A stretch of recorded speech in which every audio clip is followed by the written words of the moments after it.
Hey, Restoration. It's David. It brings me great joy to be able to bring you this Rector's update this week. I've actually been looking forward to telling you about the things I'm going to say today for a while. For about 4 weeks, we've had a team of volunteers in our vestry and our staff who have been working closely with each other and really hard to come up with a plan for how we might reopen our facility and begin to regather for corporate worship. And I get to tell you about it today. Our last corporate worship service in our facility was on March 8th. That's almost 4 months ago. And since that time, we have had the opportunity to gather almost daily by Zoom and YouTube Live. It's been extraordinary the way God has knit us together. The Holy Spirit's been with us and present to us. We've gathered for morning and evening prayer every day, Monday through Friday. Our Sunday services have been meaningful.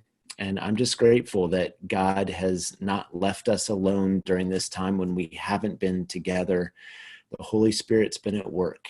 And even though we are so excited and hopeful to be back together on Quincy Street, we are grateful for the good work that he's done over the past four months. So what's our goal? Our goal is actually to gather as many people as we can for worship as soon as it is wise, while being consistent with the good, lawful guidance that our governor is giving us, while demonstrating clearly to our neighbors and to the people in our church that we are concerned for their welfare. So to that end, we will not be at the vanguard of those reopening. There are some of our peers and colleagues who are beginning to open this weekend. Some churches have already begun to gather, and we are grateful that we are in conversation with them and we're watching the way that they're doing it. But we're going to let them go first, and we're going to learn from some of the things that they learn. And we will go a little bit more slowly as we follow the phased approach that our governor is prescribing. We're also going to choose to restrict ourselves for the sake of demonstrating love for our neighbor. Specifically, when we do come together to worship, we will wear face coverings and we will limit our congregational singing. That's going to be challenging. And I acknowledge that it will be hard. Like, I love getting to see your face and I love getting to sing with you. In fact, congregational singing is one of the hallmarks of what worshiping at Restoration is like. And we need to wear face coverings. We need to limit our congregational singing for a while. So the first thing we're going to do is to gather on July 12th for 4 outdoor yard worship experiences. Yard worship. They'll be led by 4 different clergy at 4 different times in 4 different places around Northern Virginia. So on July 12th at 8:30 a.m., I will host 50 people in the parking lot of Restoration for worship.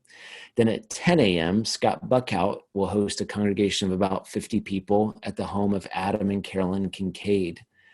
Then at 6 p.m., out in Percival, which is a little bit of a drive, but a beautiful drive, and you could make a day of it and do some other activities on your way, Beth Tips is going to host a congregation of about 50 people at the home of Nate and Susan Denherter.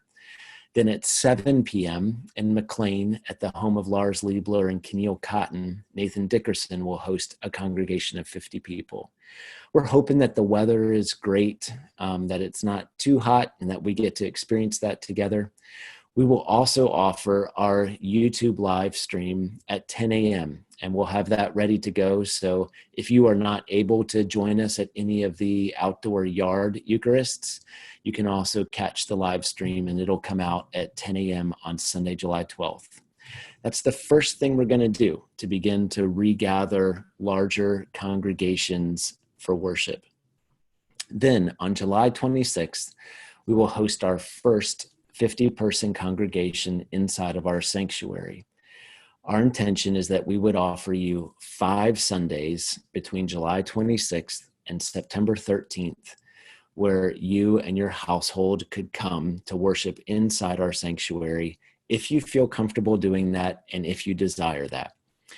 We will have YouTube Live on every Sunday during this time, and the live service will be at 10 a.m. We'll have a sign-up genius, and you can pick one of those Sundays that works well for you.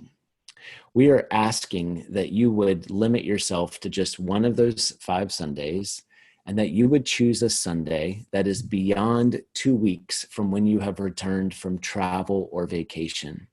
So if you have been out and you have been traveling, we ask you would come back and that you would make sure that you are that you don't have any symptoms, and then you would come and worship with us after a couple of weeks. So you know your schedule, you know what your plans are from the end of July through September.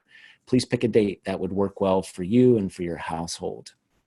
We will ask that everyone who is 10 years age and up will wear a mask inside of our sanctuary. We won't be able to offer the Eucharist in this opening phase, but we will be able to be together, and we will be able to pray together, participate in the spoken parts of the liturgy together, and be in our space, seeing each other and beginning to worship together. I described the whole thing in a pretty long document that I sent to you. And if you have questions, as always, feel free to reach out. We know that we miss getting to be together, and I'm looking forward to beginning to phase in the opportunity for us to gather and to worship. Hope you have a great week. Look forward to seeing you soon.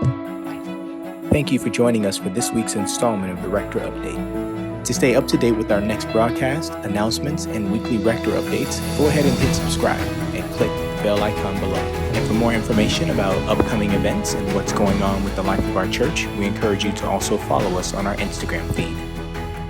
We look forward to seeing you this week or on Sunday.